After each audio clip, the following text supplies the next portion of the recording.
My name is Julia Dioka, and this presentation is for CD 662, Dr. Weber's class, summer session. And I will be presenting the game Graham's Crackers. And it was created by Julie Cole. And it is a grammar game, but it's so much more than that. I'd like to first start off with what you get when you buy the game. It is produced by Lingua Systems here, and you get a few things with it. When you open the package, you get the board game itself and markers along with a die, as well as 300 of these small cards. They all have pictures, which is great. They're not in color, which would be ideal, but they're still pretty kid-friendly, which is good. Unfortunately, they don't all come organized like this. It's up to you to organize them, but luckily they are numbered, which is definitely a plus. And on the back of the board, you can see the different areas of language that it works on.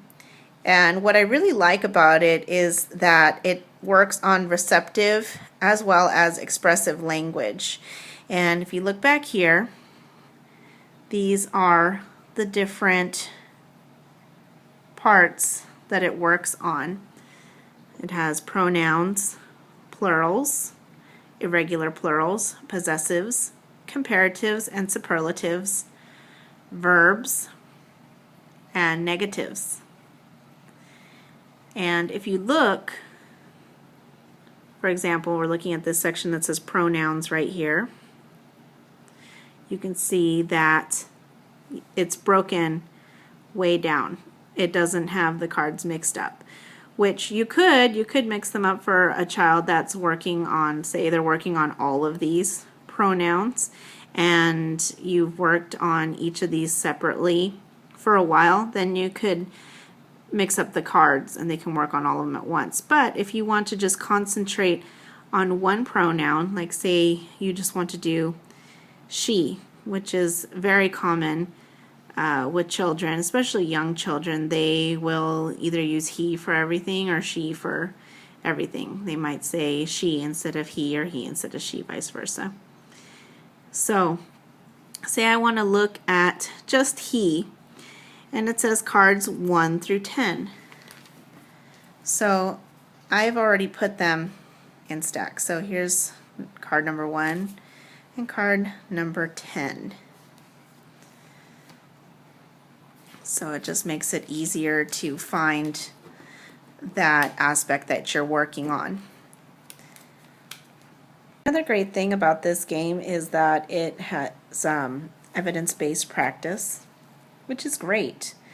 And it's based off of a study by Fang and Powers in 2005, and also another study with Nepal, Mansfield, and Billow. It says SLPs should scaffold their instruction of syntactic structures to help students express complex thoughts coherently. And that's exactly what this game does.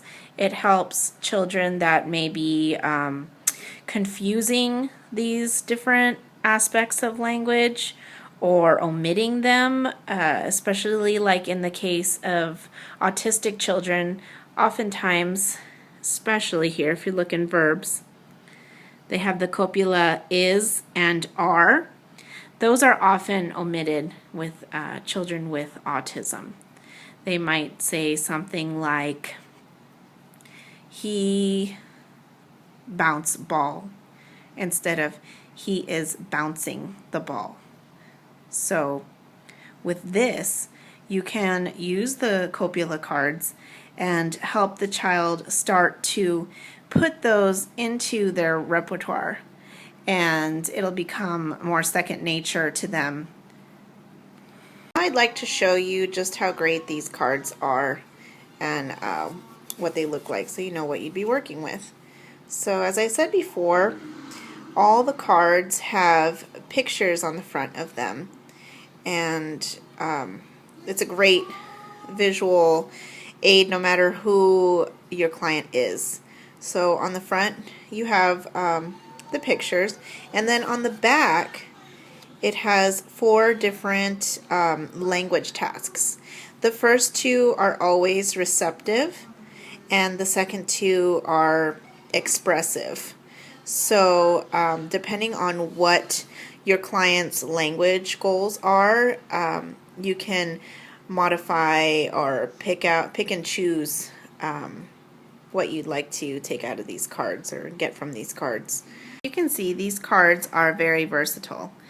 But let's look at how it was designed, or use it how it was designed to be used.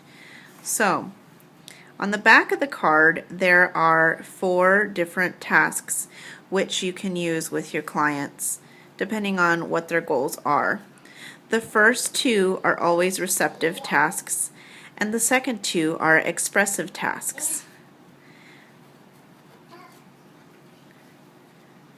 So the example would be, if you're doing a receptive task, look at the pictures, point to he.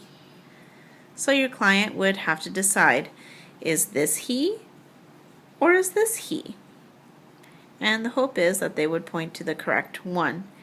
This is great for clients that are nonverbal, so they can start making those distinctions and adding some pronouns into their repertoire.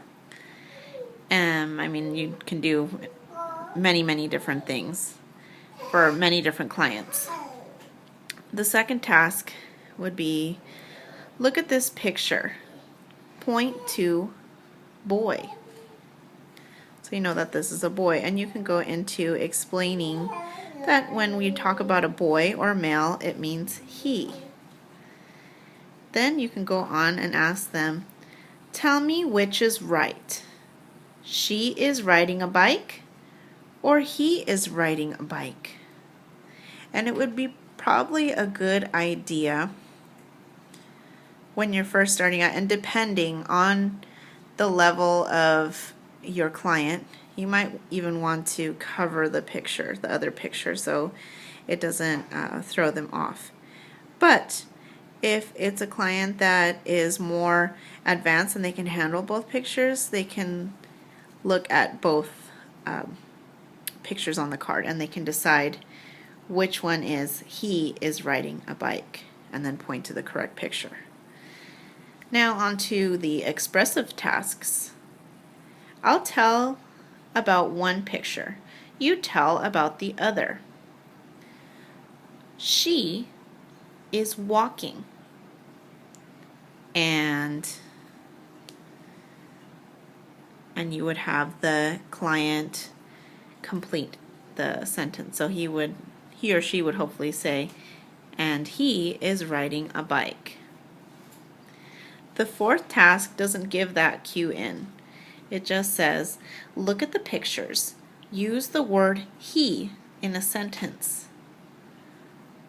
So you could start the very basic, having the client point to he, and then deciding which is the correct picture portraying he is riding a bike, and then using he in a sentence by following your example of she, and finally not being given that example and having to use he in a sentence all by themselves.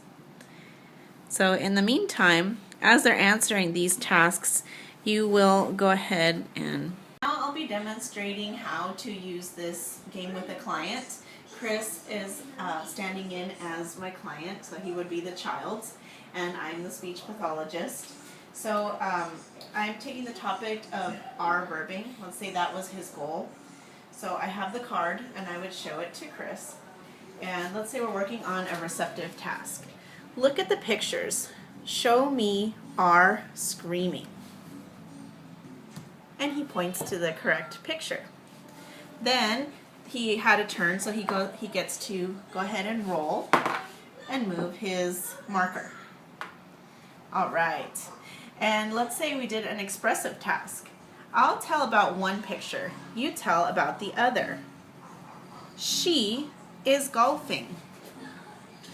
They are yelling. Perfect. And so see, these cards are very versatile. You can do receptive and expressive language as Chris demonstrated. And since he finished his turn, he gets to go ahead and roll and move his marker again. And you would continue this until he reached the end of the board, or however long his therapy time would be.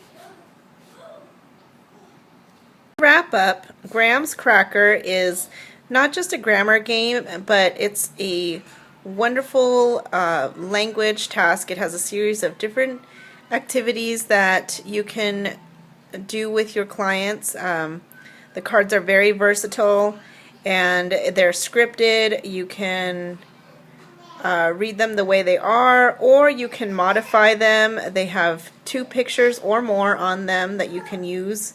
So it doesn't become boring. You have different pictures, you have different tasks that you can do with your clients. I recommend it for people working with autistic population, nonverbal population, really any client that is having difficulties with receptive or expressive language, or both, could benefit from this game.